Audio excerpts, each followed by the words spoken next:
오늘은 룻기 4장 13절에서 17절 말씀을 보면서 하나님의 섭리에 대해서 말씀드리겠습니다. 여인들이 나오미에게 이르되 찬송할지로다. 여호와께서 오늘 내게 귀한 물을 자가 없게 하지 아니하셨도다. 이 아이의 이름이 이스라엘 중에 유명하게 되기 원하노라. 이는 내 생명의 회복자이며 내 노년의 봉양자라. 곧 너를 사랑하며 7 아들보다 귀한 내 며느리가 낳은 자로다 하니라. 나오미가 아기를 받아 품에 품고 그의 양육자가 되니라는 본문 말씀입니다. 룻기를 말할지 우리는 룻에 대해서 말합니다. 이방년이었었습니다. 공경이나 희망이 없는 삶에서 벗어나 하나님을 믿고 축복받는 것을 보여준 것을 모델입니다. 유명한 신앙 고백을 했습니다. 어머님의 하나님이 나의 하나님이 되고 어머니의 민족이 나의 민족이 되겠다는 이스라엘 백성이 되겠다라고 말하는 하나님을 믿겠다라고 말하는 유명한 신앙 고백을 절대적인 신앙 고백을 한 여인입니다. 선한 양심을 가지고 선한 마음을 가진 이방 여인이었고 심지가 굳었습니다. 젊은 여인이었고 하나님을 신뢰했었습니다. 이방 여인이었기 때문에 하나님을 몰랐었지만 하나님을 믿게 됐고 시어머니가 개가하라고 말할 적에 그 동서와 같이 자기 민족으로 돌아가지 아니하고 시어머니를 붙잡아서 그 베들레헴에 이르러가지고 보리 이삭을 주우러 나가서 시어머니를 봉양했었습니다. 시어머니에게 순종하고 봉양했었고 시어머니를 무시하지 않았었고 또 시어머니가 지시하는 대로 또 젊은 남자를 따라가지 않고 보아스에게 또 재혼을 하게 되고 또 하나님 그 예수 그리스도의 족보를 이어가는 영광을 얻게 된 여인입니다. 그래서 우리는 룻기를 말합니다. 그러나 룻기를 말하기 전에 나오미의 인생을 말해야 됩니다. 나오미는 희락 기쁨이란 뜻이고 왕이란 뜻의 에벤멜렉의 남편과 떡이 집 베들레헴에서 잘 살고 있다가 기근이 들었습니다. 인생의 굴곡을 기근으로 봐서 모압으로 옮겨갔던 것입니다. 많은 재산을 들고 남편과 어린 2 아들을 데리고 10년을 살았는데 이민한 삶에서 굴곡은 시작되었습니다. 10년의 세월 속에 남편의 죽음이 있었고 2 아들이 결혼했지만 또 아들 2의 죽음도 보게 되었고 남겨진 재산이 없는 세 가부의 삶이 남아있게 되었습니다. 10년의 세월 동안 그의 날들은 점점 쪼그라들어가는 생활을 하게 되었습니다. 곡간꽃이 뼈먹듯이 일할 수 있는 사람이 없었기 때문에 세 가부가 할 수 있는 것은 서로 얼굴을 쳐다보는 것밖에 없었습니다. 남편과 자식의 죽음을 보게 되었고 줄어가는 재산을 보게 되었고 점점 더 가난해져가고 남겨진 젊은 가부와 힘없는 늙은 시어머니의 삶이라는 것이 세월 속에서 그 세월 속에서 나오면 점점 더 하나님을 찾게 되고 안으로 자신을 죽이고 세월 속에서 자신을 안으로 성숙시키는 작업을 하게 되었습니다. 그 나오미는 그 와중에 그 며느리에게 제가를 권합니다. 이제 고향으로 돌아가서 죽겠다라고 말합니다. 베들레헴에 다시 하나님이 방문해서 기근이 아니라 풍년이 들었으니까 가서 늙은 가부가 음식이라도 얻어먹겠다라고 생각하고 혼자 가겠다라고 말하게 됩니다. 그는 가기 전에 며느리들에게 제가하라고 말합니다. 나오미가 악한 사람이었더라면 며느리들에게 제가하라고 말하지 않고 나랑 같이 돌아가자고 말하든가 나를 끝까지 봉양하라고 말했을 것입니다. 그 늙은 나오미에게 남은 생계수단은 이제 젊은 며느리밖에 없었습니다. 근데도 나오미는 돌아가라고 재혼하라고 말합니다. 안으로 자신을 죽이고 새로 태어나지 않았다면 나오미는 며느리 제가를 허가하지 않았고 죽을 때까지 자신을 수발들다가 죽으라고 강요할 수 있었을 것입니다. 그러나 나오미는 남편이 죽고 자식이 죽는 그런 굴곡진 인생을 통해서 거칠어져 가는 것이 아니라 안으로 타들어가고 하나님에 대한 믿음과 선한 마음을 만들어 가게 됩니다. 그래서 그 며느리를 또 돌아와서는 그 땅에 그 나오미라고 희락이라는 이름으로 사람들이 찾아왔을 때 나를 말하라고 자기의 그 변화된 인생을 인정하게 되고 말하는 쓴물이란 뜻입니다. 그렇게 자기에 대해서 말합니다. 또 며느리에 대해서 나오미가 그 며느리가 룻이 그 보리삭에 이사가서 할 적에 어느 집에 갔는가 묻고 또 보아스 집에 이뤘다가 그 집에서 일하라고 말하고 또 그 룻을 위해서 이제 노년을 의지해야 되면 자기는 나오미는 그 룻이 벌어져주는 그 생계수단으로 살 수 있지만 룻을 위해서 재혼의 길을 준비할 적에 자기 집안 중에서 그 친족 중에서 가장 유력한 사람 보아스를 생각하게 됩니다. 보아스는 나이가 많은 사람이었었고 룻은 젊은 여자였습니다. 룻이 젊은 남자에게 갈 수도 있었는데 나오미는 룻에게 보아스에게 재혼할 것을 권했고 룻은 시어머니를 순종해가지고 그 보아스에게 재혼할 수 있도록 되었습니다. 나오미는 고향에서 죽기를 원했습니다. 많은 사람들은 죽을 적에 자기 땅에서 죽기를 원한다. 이제 늙은 몸으로 자기 땅에 돌아와서 죽기를 바랐던 나오미는 그 며느리가 따라오겠다고 하면서 그 나오미는 그 며느리가 아니라 이제 룻이 자기의 딸이 되는 인생의 역전을 맞이하게 됐었습니다.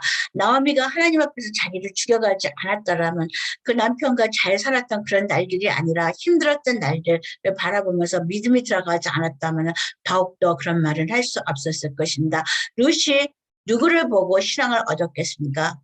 힘들게 가부로서 살아가는 나오미를 보면서 생활은 힘들어가지만 그 나오미 속에는 하나님을 봤기 때문에 룻이 위대한 신앙 고백을 말하게 된 것입니다. 룻은 젊었고 나오미는 늙었습니다. 한 번에 지금 남편의 지금 시아버지와 그러니까 시동생이라든가 그 남편의 형제 죽음을 보았는지 정확히 모르지만 나오미는 정확하게 3번의 죽음을 보았습니다. 남편이 죽고 아들 둘이 죽어야 됐었습니다. 그리고 젊어서 늙어져 가는 시들어져 가는 며느리 둘을 볼 적에 나오미는 말할 수 없이 자신의 가슴을 쳤습니다. 누구의 죄일까라고 생각했습니다. 부자의 보아스와 지원했었고 다음에는 죄와서 지원을 주관했었습니다. 룻은 자녀를 생산할 수 있었습니다. 젊은 여자였기 때문에 나오미는 자녀를 생산할 수가 없지만 며느리를 딸로 받고 하는 인식의 전환, 생존의 위험을 받았을 때 인식의 전환을 했었고 그 며느리였던 룻을 통해서 딸이 되었던 룻을 통해서 자녀를 얻게 되었습니다. 꽤 괜찮은 인생인 것이 룻입니다. 물론 남편이 죽었고 이방 여인으로서 이방 그 모압 땅에서 그는 베들레헴으로 옮겨왔었지만 그래도 괜찮은 회복이 잘 되는 인생이었지만 나오미의 인생은 그대로 끝날 수도 있는 인생이었습니다. 신앙의 딸로 만드는 어머니의 삶인 것입니다. 우리는 눕기를 말할 적에 룻에 대해서 말한다. 그의 위대한 신앙 고백을 말한다. 그러나 더 정확히 말해서 나오미의 신앙을 얘기해야 되는 것이다. 나오미의 인생 여정을 말해야 되는 것이다. 룻의 신앙은 그냥 나온 것이 아니라 나오미를 통해서 나온 것이기 때문이다. 눕기는 룻에 대한 것이 아니라 나오미의 인생에 대한 나오미 정기여야 되는 것입니다.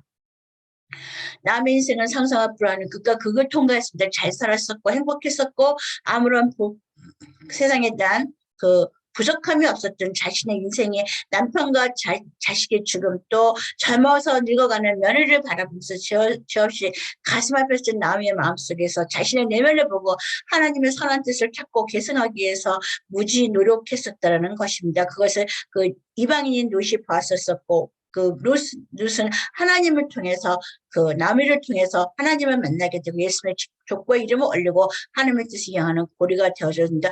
그 고리가 되도록 해준 것이 나오미의 선한 삶이었던 것입니다. 우리는 인생에서 하늘에서 수직적으로 내려오는 힘든 날들을 경험합니다. 갑자기 자녀가 죽든가 남편이 죽든가 사업이 망하든가 병마가 일어나든가 그럼 우리는 왜라고 묻습니다. 왜 나에게 이런 일이 일어났느냐고 묻습니다. 그리고 원망하게 되고 무엇을 잘못했는지 자신을 탓하게 되고 찾아봐도 앤서는 없습니다. 일이 벌어졌으면 왜라고 묻기보다는 어떻게 처리해야 되는지를 먼저 생각하는 것이 좋을 것입니다. 내가 저질러지 않은 형제나 부모의 다른 사람의 남편과 자식이 싸우는 지철이 똥이라든가 분뇨라도 내 앞에 떨어지면 왜 내가 이것을 해야 되냐고 말하기보다는 그냥 치우시기 바랍니다. 그냥 치울 수 있는 마음을 가질 수 있기를 바랍니다. 하나님의 섭리가 거기에 있기 때문인 것입니다. 나오미의 선한 뜻을 이루기까지 인생 여정에 기록한 것들이 나오미는 그 룻기에서 룻의 신앙만을 얘기하지만 그 말 없이 눈물 흘렸고 기도했었고 가슴 앓았고 자기를 죽여가고 새로 태어났던 나오미의 인생을 우리가 룻기를 통해서 볼 수 있어야 되는 것입니다. 그 기록을 볼 수 있을 때 우리도 이와 같이 우리 삶의 속에서 우리 인생에 있어서 무엇이 일어났을 적에 어떤 환란이 일어났을 적에 우리는 알지 못하지만 그것을 치워가면서 내가 어떻게 일을 도와줄 수 있고 내가 일을 어떻게 처리해주고 남한테 어떻게 도움이 될 수 있고 그것을 찾아가면서 일을 할 적에 선한 뜻이 이루어져 가게 되는 것입니다. 부르심을 입은 자들에게는 모든 것이 합하여 선을 이룬다라고 말하고 있습니다. 그러나 부르심을 입은 자들에게 모든 것이 합하여 선을 이루지 않습니다. 부르심을 입지 않은 자에게는 모든 것이 합해서 악을 이루는 경우가 많습니다. 부르심을 입은 자도 하나님의 뜻 안에서 살겠다고 하나님의 섭리를 찾아서 계속해서 말씀을 읽고 하나님의 뜻을 헤아리고 자기를 돌아보고 내 잘못인가라고 생각했던 일이 내 잘못이 아니라 시대의 잘못이라든가 환경의 잘못이라든가 누구의 욕심이라든가 내 능력이 부족했다든가 그런 다른 원인들 영들을 찾게 될 것입니다. 그럴 적에도 하나님의 섭리를 바라보고 그것을 묵묵히 인내하게 될 것 같으면은 그 모든 것이 앞에 선을 이룬다라는 것은 하나님의 뜻을 찾기를 원하는 사람들에게만 모든 것이 앞에 선을 이루는 것입니다. 하나님을 믿는다고 해서 믿는 자가 모든 것이 선을 이루지 않습니다. 믿지 않는 자는 더욱더 모든 것이 합하여 악을 이루는 경우가 있고 하나님을 믿어도 모든 것이 합하여 선을 이루지 못하는 경우가 있습니다. 그러나 하나님을 믿고 하나님의 뜻을 찾는다라면 모든 것이 합하여 선을 이루게 될 것입니다. 나오미의 인생은 말할 수 없이 공부했었습니다. 잘 살았다가 밑에까지 떨어지는 삶을 경험해 보신 적이 있습니까? 상대적인 가난은 견딜 수 있는 것이다. 그것은 비교치의 가난입니다.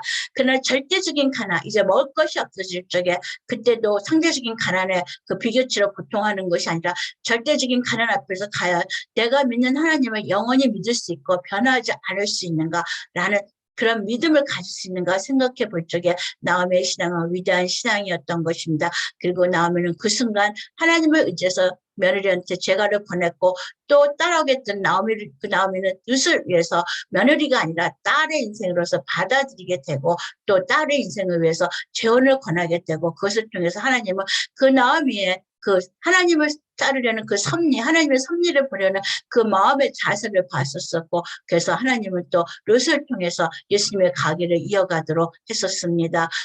우리는 룻기를 보면서 룻의 신앙을 말합니다. 위대한 신앙, 이방인 여자가 그렇게 고백했던 거 위대한 신앙인 거 틀림없지만 그 룻이 왜 그렇게 말했는가? 나오미가 아니었다면 하나님을 알고 살았었고 그냥 알고 살다가 죽음을 맛보게 되고 가난을 맛보게 되고 인생의 노년의 과부가 돼서 늙어서 아무 힘도 없을 적에 하나님을 더욱더 바라봤을 적에 그 나오미의 인생 속에서 하나님의 역사하셨던 섭리를 우리가 볼 수 있게 되는 것입니다. 절대적인 빈곤, 절대적인 믿음 그것이 없다라면 절대적인 빈곤을 갖고 살 적에 우리에게 지금처럼 우크라이나 전쟁이 일어나고 인플레이션이 일어나고 앞으로 또 얼마나 더 많은 그 질병이 일어나고 우리의 삶이 얼마나 더 피폐해질지 모릅니다. 상대적인 가난이 아니라 절대적인 가난 그 속에서도 우리는 하나님의 섭리를 보고 믿는 자의 삶을 살아갈 수 있는 우리의 신앙이 될 수 있을까? 나오미의 인생을 보면서 룻기를 통해서 그 밑바닥에 깔려있는 나오미의 헌신과 노력과 번거를 보면서 수직적으로 내려오는 인생의 불행 속에서 우리가 하나님의 섭리를 찾는다면 룻과 그 나오미, 특별히 나오미의 그 하나님의 섭리를 찾는 그런 우리의 노력이 겹쳐진다면 거기에는 하나님의 또 다른 섭리로 인해서 우리의 날들을 인도해 가실 것이고 앞으로 다가오는 세대들에게 무엇을 말하는지 절대적인 신앙을 갖고 있었던 나오미의 그 말할 수 없는 험난한 사망의 골짜기를 걸었던 그 날들을 보면서 신앙을 유지했던 우리도 그런 삶을 살 수 있기를 바랍니다. 감사합니다.